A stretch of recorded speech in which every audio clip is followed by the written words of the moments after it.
문장을 통해 현안을 둘러보고 더 나은 문장을 기대해보는 시간. 공감 칼럼 김성환 시사평론가 서효인 시인 두 분 필진 나오셨습니다. 안녕하세요. 네, 안녕하세요. 예, 오늘 3.1절 대체 휴일 월요일인데 3.1절 특집으로 좀 꾸며봤습니다. 그래서 3.1절 앞에서 저희가 박광희 역사작가 모시고 좀 자세히 짚어봤고요. 3.1절 좀 어떻게 두 분은 보고 계신지 어떤 게 중요하다고 보시는지 좀 짧게 말씀해 주시죠. 일단 지금 계엄 상황이었기도 했고 그래가지고요. 오히려 많은 분들한테도 3.1절이 남다르게 받아들여지지 않았나 싶고요.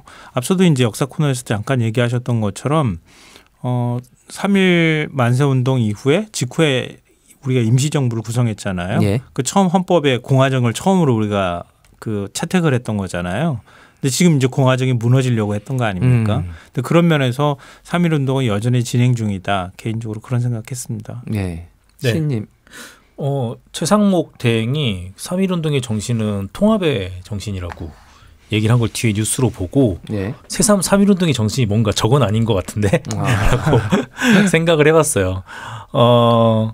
그건 저항의 정신이었을 것 같고 네. 도무지 앞이 보이지 않는 상황에서 비폭력주의로 주의 주장을 한 거잖아요. 그것도 민주공화정을 기치로 하여. 그래서 그런 저항의 정신을 우리가 잊지 말아야겠다. 그런 생각을 해봤습니다. 알겠습니다.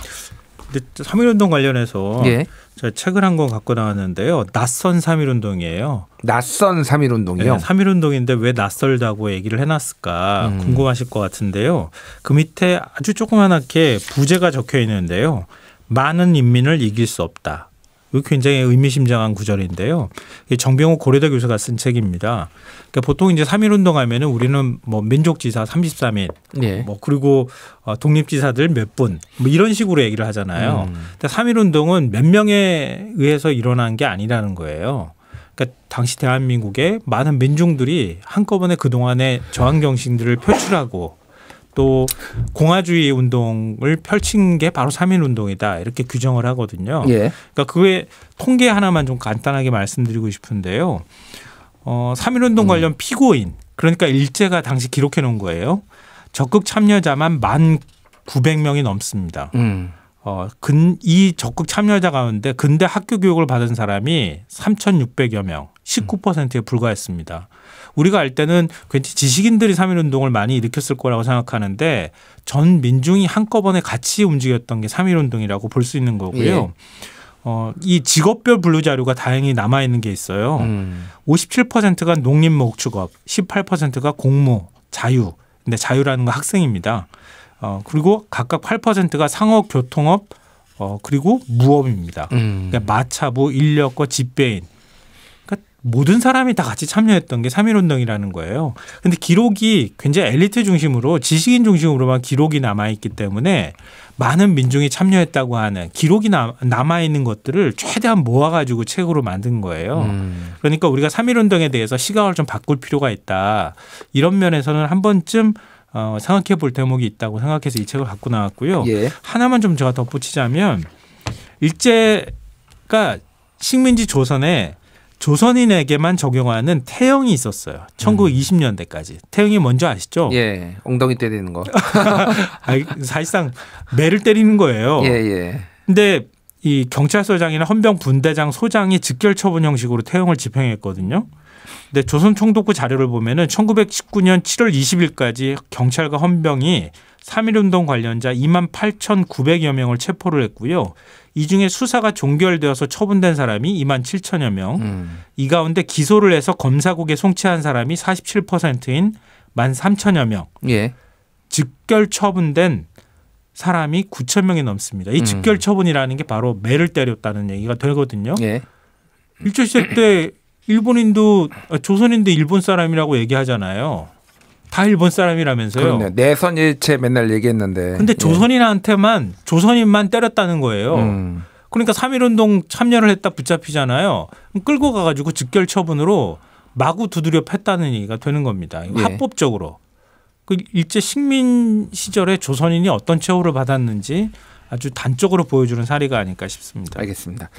예, 3.1절 우리가 다시 되새기고 기억을 해야 되는 이유는 여기에 이제 민주공화정이 시작이 됐고 또 일본과의 관계 이런 것들이 아직도 완전히 청산이 안 된 부분들이 있기 때문에 우리가 오늘 다시 기려야 되는데 윤석열 정부 2년 반, 3년 가까이 되는 시간 동안 일본과 어떤 관계를 맺었고 또 우리 주요 공직자들이 역사 인식에 대해서 어떤 생각을 가지고 있는지 좀 얘기를 오늘 나눠보려고 준비를 했습니다. 일단 오늘의 문장부터 들어보도록 하겠습니다.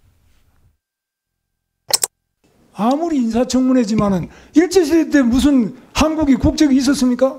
나라가 망한데 무슨 국적이 있어요? 자, 이건 여야 진보 보수를 따라서 대한민국을 부정하는 거잖아요. 왜 부정을 해요? 예, 이 발언은 지난해 8월 26일 고용노동부 장관 후보자 인사청문회에서 있었던 발언이고요. 김문수 장관 후보자가 나라가 망했는데 무슨 국적이 있어요? 이렇게 얘기를 해서 논란이 됐습니다. 그 뒤에 나오는 목소리는 박흥배 더불어민주당 의원이었고요. 나라가 망했는데 무슨 국적이 있어요? 이거는 좀 어떻게 보셨습니까? 이게 우리나라 헌법에 그 임시정부의 법통을 잇는다라고 돼 있잖아요. 그러니까 3.1운동 이후에 우리나라 임시정부가 마련됐고 그 임시정부의 국민으로서 우리나라 사람들이 있었는데 일본의 불법적인 강제적인 점령하에서 피식민지인으로 있었던 예. 거라고 우리가 역사적으로 바라봐야지 맞는 것이겠죠. 예. 그런 맥락에서 박홍배 의원이 여야 진보 보수를 떠나서 대한민국을 부정하는 거잖아라고 얘기했던 것 같아요. 김문수 장관이 물론 대한민국을 부정하지는 않겠습니다만 예. 그 역사관에 있어서는 그 장관뿐만 아니라 이 정부 전체 고위급 관료들의 인식을 좀 의심해 볼 만하다.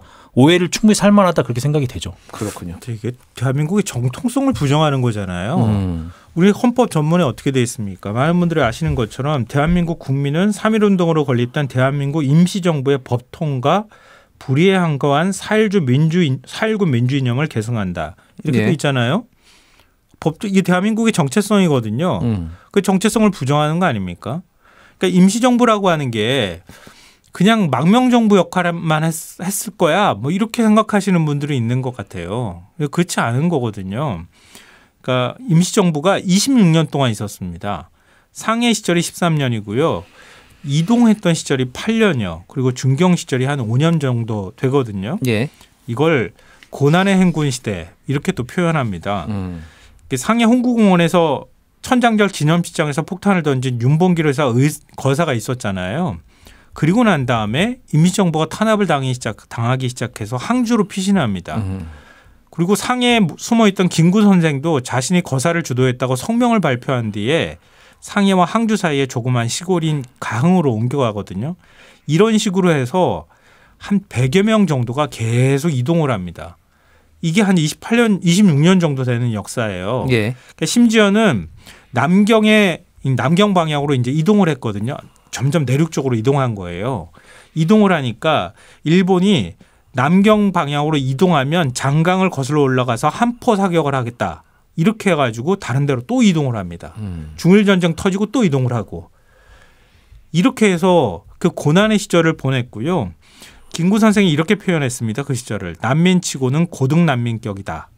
그러니까 한 번 이동하면요. 백수십 명 정도가 이동했다 그래요. 그러니까 허겁지겁 이거 계속 이렇게 이동을 해가면서 독립운동들을 해왔거든요. 근데 그분들은 그럼 존재가 없는 건가? 당시에 중국이 있었기 때문에 중국 사람이야. 이렇게 손가락질하는 게 이게 과연 맞는 얘기인가? 예. 여기에 대해서도 의문을 갖게 되고요. 알겠습니다. 예, 요 발언이 이제 왜 이제 장관 그 청문회에서 논란이 됐냐면은 과거에 이제 김문수 장관 당시 후보자가 일제 치하의 국적이 일본인 것은 상식적인 것이다 이런 주장을 했기 때문에 요게 이제 청문회 과정에서 나왔다라는 거를 말씀드리고 최근에는 김구 선생의 국적은 중국이다 이런 주장을 또 해가지고 좀 논란이 있었다 이렇게 좀 말씀을 드리겠습니다. 김구 선생의 국적이 중국인가요? 아니, 저한테 물어보시면 안 돼요. 예. 아니, 그 제가 지금 말씀드렸던 게 당연히 아니라고 모든 그렇죠. 국민들이 다 알고 네. 있습니다. 예, 예. 우리가 보훈부에서도 아니라고 이미 공식적으로 답변을 냈어요. 예. 왜냐하면 당시에 이제 조선에서 만주로 넘어가신 분들이 굉장히 많거든요. 그 이유가 있는데요. 그러니까 그 1907년에 일본이 이제 그 헤이그 밀사 사건이 터지고 난 다음에 고종을 퇴위시키잖아요. 강제로. 예. 그리고 정미 7조약을 맺으면서 한국 군대가 해산이 되거든요. 그리고 난 다음에 의병들이 늘어납니다. 그리고 의병들이 저항하기 시작하거든요. 그때 1907년 8월부터 1911년 6월까지 4년 동안 의병과 일본군이 2,800여 회에 걸쳐서 충돌을 합니다. 교전하는 의병 수가 14만 1,800명이 넘고요. 사망이 17,000명이 넘습니다. 그리고 일본군이 1912년 3월 황해도에서 최후의 의병 소탕 작전을 종료했다 이렇게 밝혔는데요. 예. 그리고 난 다음에 애국단체들이 주로 만주 쪽으로 막 넘어갑니다. 예. 그래서 홍범도 김자진 부대를 비롯한 간도 독립군이요. 1909년에만 8만 3천 명 정도가 됐습니다. 그분들은 다 중국 국적이겠는데요? 예. 이렇게 설명하면? 알겠습니다. 다뤄야 될 게 많아서 네. 빨리빨리 진행을 하도록 하겠습니다. 우리가 들어야 될 목소리가 오늘 굉장히 많아요. 결국 이제 이런 주장들을 하시는 분들이 뭐 없지는 않았어요. 그런데 이제 이분들이 공직에 진출을 하고 그게 또 그런 주장들이 어떤 방송을 타거나 언론을 타면서 이게 또 기정사실화되거나 거기에 동조하는 분들이 생기고 이런 것들이 문제인 것 같은데 결국 이제 윤석열 정부의 어떤 친일적이다라고 일부 평가를 받는 지나치게 역사 문제에 관대한 이런 성향들 그리고 그런 공직자들이 많은 부분이 좀 문제가 되는 것 같습니다. 일단 목소리 하나 더 듣고 와서 저희 얘기 나눠보도록 하겠습니다. 중요한 건 일본의 마음이죠. 예. 마음이 없는 사람을 다그쳐서 억지로 사과를 받아낼 때 그것이 과연 진정한가. 물컵에 비유하면 물컵에 물이 절반 이상은 찼다고 생각을 합니다. 그리고 앞으로 이어질 일본의 성의 있는 호응에 따라서 그 물컵은 더 채워질 것으로 기대를 합니다. 예, 앞에 들으신 목소리는 김태효 국가안보실 1차장이 지난해 8월 16일에 KBS와 인터뷰를 할 때 발언이 됐죠. 중요한 건 일본의 마음입니다. 중일마 줄여서 이렇게 좀 화제가 많이 됐고요. 뒤에 들으신 거는 박진 외교부 장관이 2023년 3월 6일에 외교부 청사에서 열린 강제징용 대법원 판결 관련 정부 입장 발표 기자회견 중 나온 발언이고요. 이게 이제 한일 정상회담을 앞두고 이제 중요한 거는 우리도 성의를 보였으니 일본도 성의를 보여야 된다 이런 취지의 얘기였는데 이 물컵의 절반은 결국 채워지지 않았다 이런 평가들이 있습니다. 자, 이거는 좀 어떻게 들으셨는지 시인님 좀 말씀해 주시죠.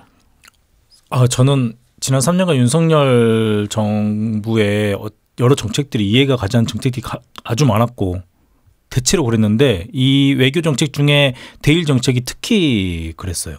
사실 일본에 협력해서 뭔가를 얻어낸다 할 때 그 뭔가를 설명한 적도 사실 없었던 것 같아요. 일본에 협력하면 우리의 국익이 되는 게 뭔가가 설명이 안 된 상태로 계속 협력을 위한 제스처를 취하다 보니까 사실 국민의 자존심이 많이 깎아진 게 사실이기도 하죠.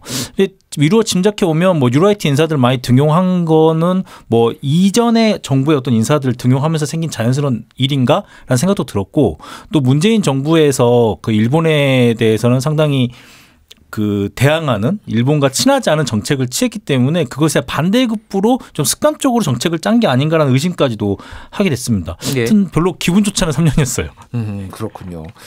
불쾌한 걸 넘어서 이게 이제 민족의 어떤 역사의식 이게 좀 많이 훼손된 거 아니냐 이런 얘기들이 좀 많이 있었어요. 평론가님은 좀 어떻게 들으셨습니까? 글쎄요. 이걸 어떻게 표현해야 될까요? 우리가 뭐 역사 3단체다 이렇게 또 표현하고 그러잖아요. 그러니까 예를 들면 뭐 국사편찬위원회나 예. 그다음 한국학중앙연구원이나 뭐 독립기념관장도 상당히 문제가 많았었잖아요. 그런 것처럼 기본적으로 역사를 그 기본적 역사책을 편찬한다거나 아니면 과거에 우리 선조들의 어떤 독립운동사를 정리하고 또 후대에 알려야 할 그런 역할을 하는 그 기관의 장들이 이른바 반일종족주의라고 하는 책을 쓰고 했던 저자로 참여했던 사람들이나 그런 사람들이잖아요. 그러니까 전 윤석열 정권의 가장 심각한 문제는 뭐냐면 예전에는 일종의 역사를 수정하고자 하는 수정주의적 관점으로 그러니까 식민지 근대화론을 하거나 주장했던 사람들이 어느 한 일각에서 그렇게 주장하는 목소리였다고 하면 윤석열 정부에서는 아예 그런 사람들이 정중심, 국정의 중심으로 돌아와 버렸다는 거예요. 이게 지금 우리가 목도하고 있는 것처럼 극우가 좀 더 확장하는 이런 모습들로 이렇게 이어져 왔다고 생각하거든요. 예. 그래서 제가 반일종족주의라는 책을 읽는데 굉장히 고통스러웠는데요. 읽었어요. 반일 종족주의에 이런 내용들이 등장합니다. 한국 민족주의 저변에는 샤머니즘이 흐르고 있다. 문명 이전의 야만의 상단에 놓인 종족 또는 부족의 종교로서 샤머니즘이다. 한국 민족주의는 본질적으로 반일 종족주의다. 이렇게 돼요. 그렇게 쓰고 난 다음에요. 토지 수탈은 우리가 수탈이 아닌 수출이었다. 이렇게 주장하고요. 우리가 일제 강제 동원됐다고 얘기하잖아요. 예. 강제징용 피해자에 대한 대법원 판결은 명백한 역사 왜곡에 근거한 황당한 판결이다. 이렇게 얘기하고요.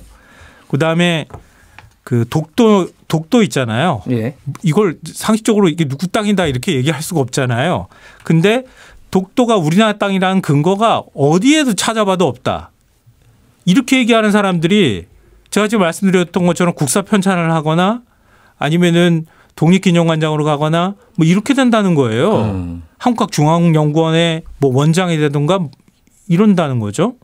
이걸 어떻게 설명하겠습니까? 그리고 김성환 평론가님이 혼자 괴로우시기가 힘들어서 우리를 예. 같이 괴롭히고 계시네. 예. 네. 그렇죠. 저는 오늘 그래서 너무 괴로우실 것 같아서 갑자기 윤동주 시인을 좀 소개를 해드리려고 그래요. 윤동주 시인이요? 네. 예. 윤동주 시인은 3.1 운동 키즈라고 할 수 있어요. 그러니까 3.1 운동의 의의가 말씀 많이 해주셨지만 그 이후에 독립운동을 가능하게 해줬다는 측면이 있는 것 같아요. 그 이후에 태어난 세대, 그 다음 세대에도 우리가 이런 일을 했었고 우린 독립할 만한 가치가 있는 민족이다. 독립을 원하는 민족이다는 걸 확실히 각인시켰다는 거죠.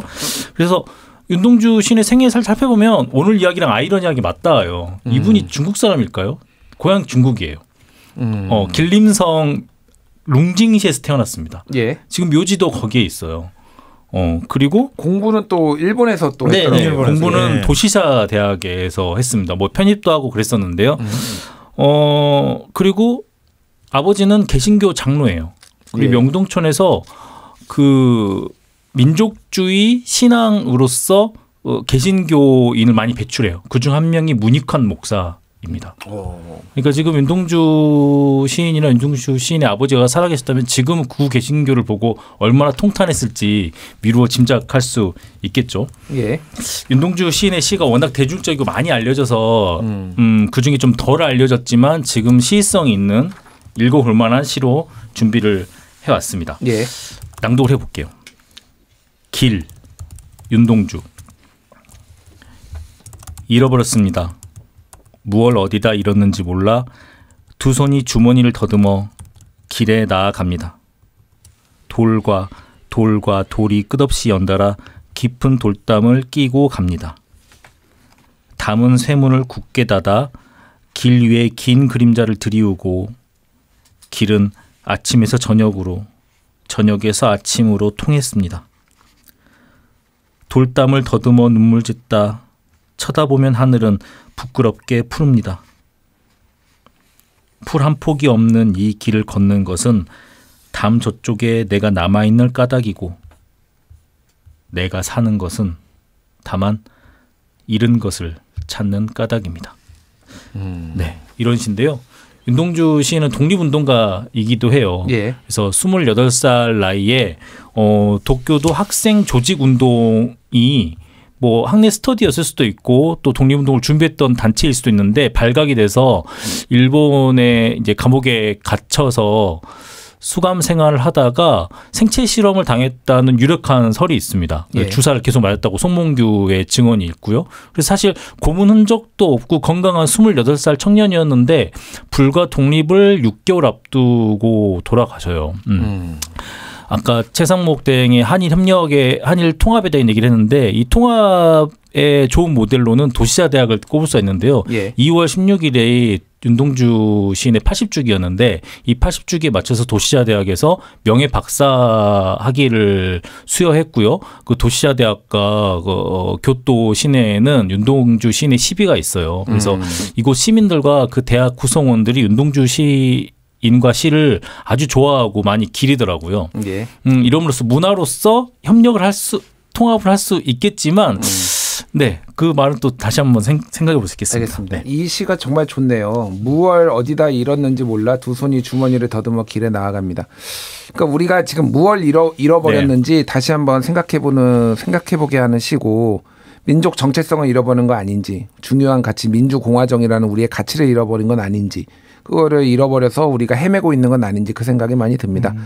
예, 시인님 아니 저기 평론가님, 마저 짧게 한마디 해주시죠. 아니 근데 지금 방금 전에 다시 정리해서 말씀하신 게 너무 가슴에 와닿았었어요. 그러니까 우리가 뭔가 잃어버린 거 아닌가? 당시에 제국주의 시대에 식민으로 살았던 사람들, 또 그렇게 제국주의의 식민이 됐던 나라들에서 우리나라 같은 현상이 있는 나라가 있는가? 자기 정통성을 부정하고 없는 독립투쟁사도 긁어가지고라도 우리의 정통성으로 삼아야 될 마당에 아까 제가 말씀드렸던 것처럼 그렇게 많은 분들이 희생당했던 그런 역사를 가지고 있는데 그 역사를 다 지워버리려고 시도하는 이 움직임을 어떻게 봐야 되나. 그렇기 때문에 어떻게 보면 지금 극우 파시즘 이런 얘기가 나오는 거 아닌가. 이번 기회에 다시 한번 우리 사회의 이런 논쟁들을 좀 정리할 수 있는 기회가 마련됐으면 좋겠다는 생각을 해봅니다. 예, 알겠습니다. 역사를 잊은 민족에게 미래는 없습니다. 오늘 공간 칼럼 두 분과 함께 이야기 나눠봤습니다. 감사합니다. 네, 고맙습니다. 감사합니다.